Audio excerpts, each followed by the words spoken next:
दोस्तों हम बात करेंगे एक ऐसी बात का जिसमें स्टूडेंट और पुलिस का जो बातें कोई नहीं कर रहा है, जिन मुद्दों पर चर्चा कोई नहीं कर रहा है, जिसमें स्टूडेंट की भी अपनी प्रॉब्लम है और पुलिस की भी अपनी प्रॉब्लम है। दोस्तों आज हम उन्हीं मुद्दों पर बात करेंगे। दोस्तों जब भी किसी देश का छात्र सड़कों पर उतरते हैं तो यह सिर्फ एक प्रदर्शन नहीं होता है, बल्कि उनके भविष्य की चिंता की आवाज़ होती है। अगर कहीं छात्रों पर लाठीचार्ज हुआ है तो उस दृश्य ने लाखों लोगों को दुखी किया है। वहीं यदि प्रदर्शन के दौरान किसी पुलिसकर्मी के साथ मारपीट हुई है या वो घायल हुए हैं तो वह भी उतना ही दुखद है। पुलिसकर्मी भी किसी के बेटे हैं, बेटी हैं, पिता हैं या माँ हैं होते हैं और वे अपनी ड्यूटी निभाने के लिए वहाँ मौजूद होते हैं। लोकतंत्र की सबसे बड़ी ताकत संवाद है, टकराव नहीं।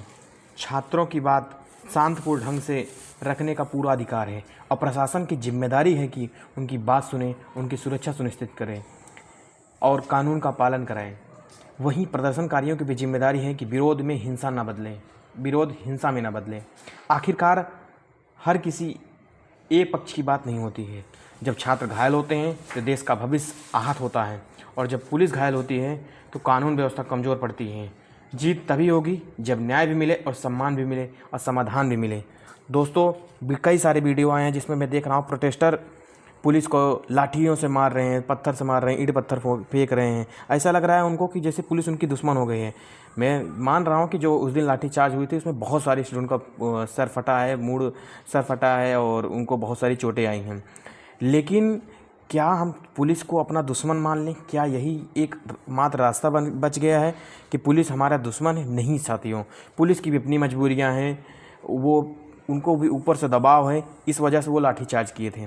लेकिन आपको भी समझने कि आप पढ़े लिखे छात्र हैं, यही है एक आप छात्रों की ये केवल लड़ाई है जो कि छात्र समझ सकता है। भाई वो भी किसी के पिता हैं, किसी के बाप हैं, किसी के बेटे हैं। आप वो सोचिए दिल्ली में जिस जगह पे प्रोटेस्ट हो रहा है, जंतर मंतर के पास और संसद के पास, जहाँ पे उस दिन जब प्रोटेस्ट हो रहा था, आप वो सोचिए जिनके माता पिता भाई बहन वो रहे होंगे, कितना घर वालों को मानसिक दबाव रहा होगा कि उनके यहाँ पे स्टूडेंट के माता पिता को भी दबाव रहा होगा और पुलिस वालों को। हम दोनों के साथ हैं दोस्तों। यहाँ एक दूसरे को समझ के चलने की बात से ही काम चल पाएगी। आप पुलिस को भी समझिए कि उनकी मजबूरी है और पुलिस छात्रों के साथ भी थोड़ा सा नरमीपन से पेश आए तो इसमें छात्रों का भी कल्याण है और पुलिस का भी कल्याण है। दोस्तों हम दोनों के साथ हैं, पुलिस के साथ भी हैं और छात्रों के साथ भी हैं, क्योंकि देश इन दोनों के साथ मिलकर चलेगा तभी हमारा देश विकास कर सकता है। केवल एक पथ को हम सही नहीं कह सकते हैं। दोस्तों मेरा आपसे यही अपील है, आप प्रोटेस्ट करिए लेकिन शांतिपूर्ण ढंग से करिए, अहिंसा का मार्ग, गांधी जी का मार्ग अपनाइए, जिससे हमारे देश का डेवलपमेंट भी होगा और आपकी मांगें भी सुनी जाएंगी।